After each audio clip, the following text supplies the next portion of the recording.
Hello and warmly welcome to another wonderful new episode of Anime Explained. I'm Shergog, your host, and today we will talk about an idea that some attentive viewers of mine have suggested to me down in the comment section under my last video, where I explained why Ainz Ooal had everything necessary to create many doppelganger Zeshis to infiltrate and capture high-value targets within the Slain theocracy before eliminating the state of the 6 players altogether. However, there is another way Ainz Ooal could use Zesshi to infiltrate Slain: mind control. But before we dive into this viewer-suggested strategy that would make perfect sense to be used by Ainz Ooal, let me quickly thank my Patreons for supporting this channel, as well as all users of the YouTube thanks function for making one-time donations. And with that said, let's jump into the actual topic at hand. Ainz Ooal had already used mind control back in the very first book of Overlord. By using the spell Control Amnesia, he manipulated the memories of Henry Emmott and her little sister to hide the fact that he was an undead all along, by making them believe that he had worn the mask all the time, instead of exposing his skeletal face for the majority of the first fights. Initially, Ainz didn't fully grasp how reviled and feared undead creatures were in this new world. He thought he was just one of many people brought to this new world after the server shut down, and also initially planned to find other players from Japan and join their group. Again, the first 10,000 year plan of Ainz used to be a lot simpler. It also became evident to Ainz how incredibly taxing it was on his mana reserves to manipulate the memories of just 2 people. Again, it's just Henry and her sisters, even though he only altered very recent memories, and he only did this to hide his face, and he did nothing spectacular. And when he was talking to the village elder about what just had happened, he also noted just how leaden his arms felt from all of the mana loss.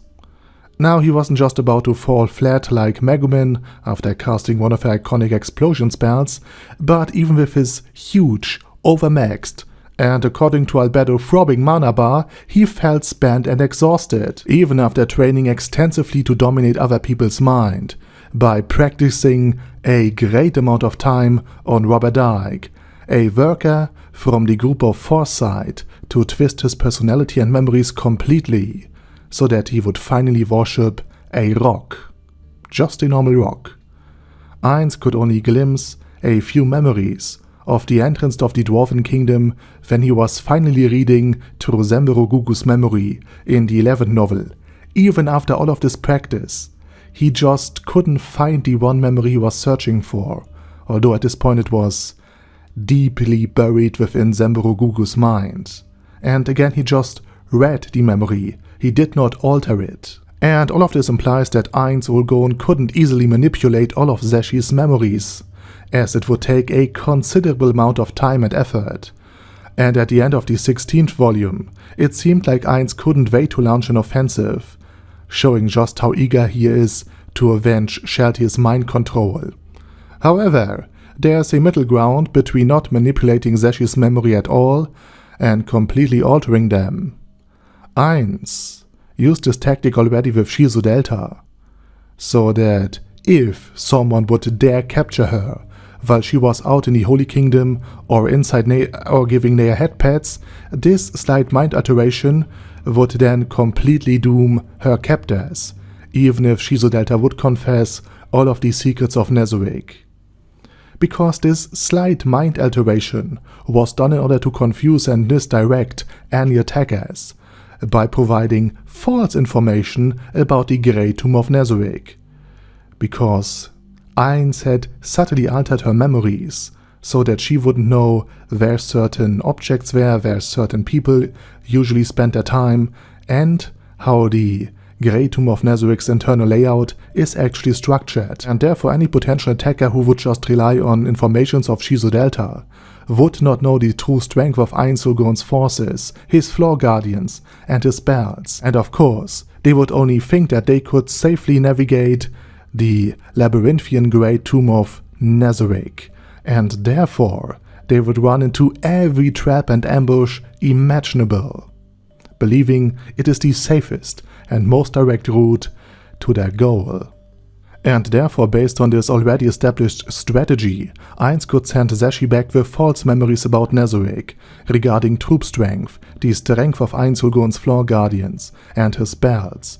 Maybe he even picks up upon Jerkniv's strategy in order to pretend that, yes, after all of the conquest, and after conquering so much, there's a rift within the Sorcerer Kingdom, and the leaders are busy bickering about the spoils of war, becoming unaware of just how exhausted and disorganized the troops after many battles and wars have become.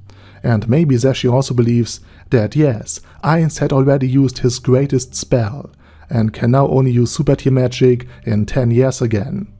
And this misinformation, this misdirection, then might lure the elite members of the theocracy, meaning the cardinals, the military leaders, and of course the scriptures, into a trap, leading them all to be captured. So therefore, by employing this strategy, Ainz Ooal would not risk his NPCs in an infiltration attempt, but he would simply risk Zeshi's life, which, at least compared to the NPCs, is way more expendable, in order to capture the elite of Slayn altogether, whose forces would believe that they were actually surprising Ainz Ooal. And of course this could easily lead to the recapture of Zesshi as well. So, in conclusion, Ainz Ooal has now two very viable strategies at his disposal in order to infiltrate and capture any high-value targets he wants, aside from just steamrolling Slayn altogether. And of course he could also combine both strategies in order to make sure that he would succeed.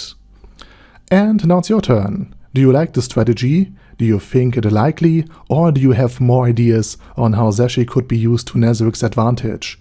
Aside from just visiting the Happy Farm, of course. Feel free to share your thoughts down in the comment section.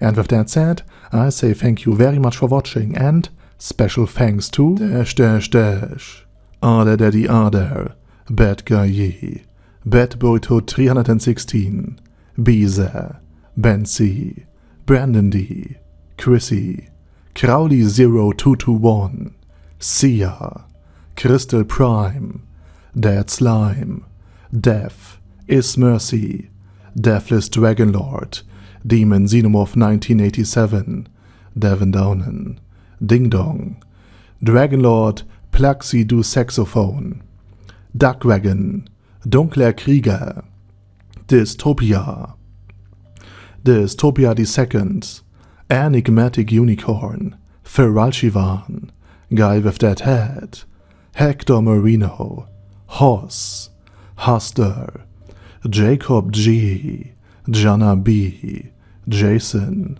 J. Morris, Chromius, Kyle R, Lee K. Long, Legendarius, Lelouch Britannia with a Mustache, Lexus Fox, Lord Nishikian Rai, Lord Touch Me, Loverazor, Merovec, Mr. Shoes, Mr. Tweaker, Michael R, Michael Y, Nope, Oh Hell No, Normal Toad, O'Kill, Overlord General Gasper, Paddy Pantom, Personage, Primus 11, Rhinomere, Cune Caracos P, Shergox's Daddy, Shadow Lightning Wolf, Shrine Keeper, Super Tier Magic Batista Bomb, Supreme Cheese, Staris, Ted, Texas Deer, The Orc Warboss, Rak Edsmeshar, T.E. Wang,